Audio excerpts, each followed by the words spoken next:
So in the last Bytes video, we kind of talked about how error design at the GraphQL API level can be used to make UIs that are really responsive to the needs of the user without imposing that much cost on the developer. And so in that case, what we did is we have, for example, a query that requires authentication. In this case, this is a query into Trello, and I'm going to need to be logged into Trello, and I'm not currently.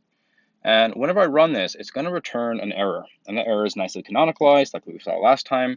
And what we did was we popped up a button inside of the UI so that it responded to the needs of the user. However, we found that it wasn't catchy enough. The eye was actually drawn more to the results than they were to the button itself. So we've added just a small bit of polish here. So now whenever I run this query, you'll see that there's a subtle animation and a nice outline on this button that is here for about 10 seconds. And this has been tremendously effective in early user testing.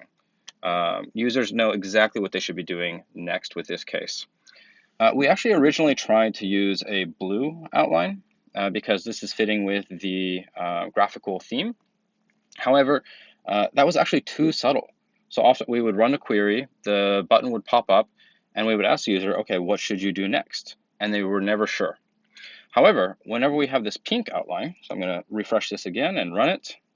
This pink outline is very catchy. The users were always drawn to it, and they always knew what to do next. So now I can go ahead and run this query or log in. I'll run this query, and we got our result. So just a little bit of subtle changes can have a big payoff in terms of the UI design and API design. Anyway, that's it. Tell us what you think.